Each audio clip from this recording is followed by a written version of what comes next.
In this video, we are going to cover dextools. So recently we've talked about dexscreener and how useful that is. Dextools is very similar. However, some of the data you get here, it's quite different, and that's why it's useful. So first things first, we need to search for a pair. We can obviously go on to live new pairs, for example, as we do in dexscreener, but let me just show you on the general search. Let's say somebody told you about a particular meme coin, or you're on a meme coin and you're looking through a website, for example. First thing you want to do is you want to find the address for that particular coin. So sometimes they're here on the website. They really should be here on the website, and you can see it here, and you can copy it directly. And then you copy and paste it into here. Have a look here as well. Sometimes you get a lot of copycat listings, as I mentioned before. So invariably, it'll be the top one here that matches the address. The liquidity and volume would usually be high if it's a well-known coin. And here, if we just zoom out a little bit, you get a lot of the same features. You get the chart, and it's a trading view chart again. So you can use various different tools, which we'll discuss in a separate video. You've got the contract at the top, and then all of these tabs are social links typically. So lots and lots of social links you have here. And also, if you want to see the token in coin market cap, for example, you can see that here as well. Below, you've got all of the trades. Now, I prefer dexscreener for this, especially sorting through these trades, but this is useful as well. So if you hover over, it shows you how many buys, how many sells, their current balance, etc., etc. So this is useful as well. And here, if you wanted to, you had a premium account, you can check your own positions and you can put alerts. But to be honest, I've never really used those features. Now here on the left is where it's really useful. So on Pool Radium here, you can see market cap, liquidity, how much supply there is, how many holders there are. I find this a lot clearer actually than dexscreener, which is why I like to copy and paste the contract address into both, because it just takes a few seconds to have a quick glance.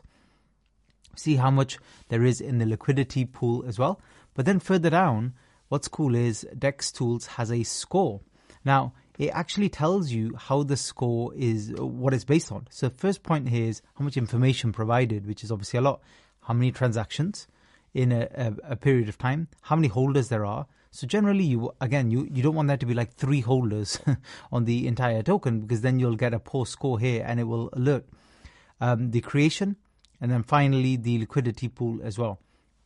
So you ever see a dex score of like 1 out of 99 or 10 out of 99, doesn't mean for 100% certain there's something wrong with the meme coin.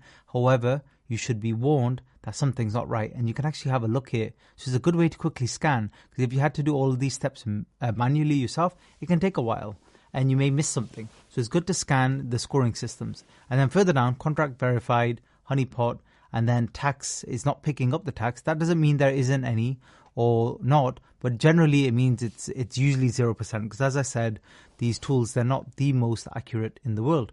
And then that's it.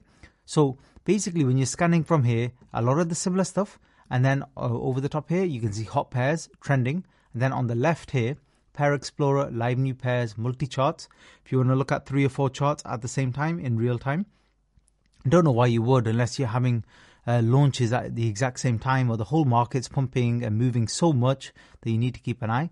But yeah, that's there for you as well. And live new pairs is one I use, same as dexscreener. And here you can see things that I've launched. And if you sort by listed since, literally stuff that's launching like just minutes ago and you wanted to snipe quickly, you've got information there about the pool, remaining pool as well. But again, although this is not always accurate, total liquidity. And if you find something here, for example, let's just screen through this now.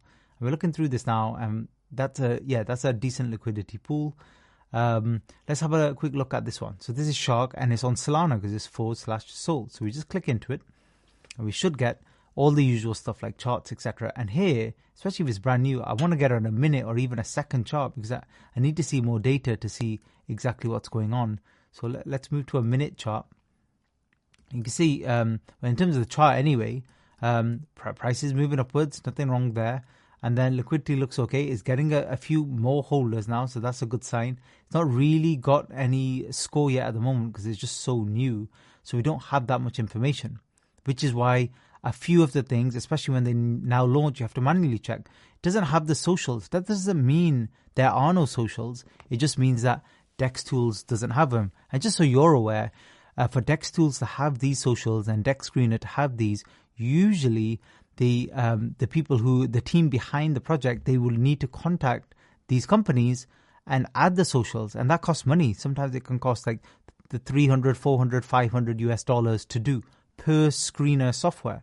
So some choose not to do it, some forget, sometimes there's a delay as well. Just be aware of that. That doesn't mean necessarily it's a good or bad project. It's good usually to see the socials on here. It's good to see that the team have actually invested in the project as well. So that's it for this one. So this is just covering dextools as an alternative, but in my opinion, an additional tool to Dex Screener. Thanks for listening.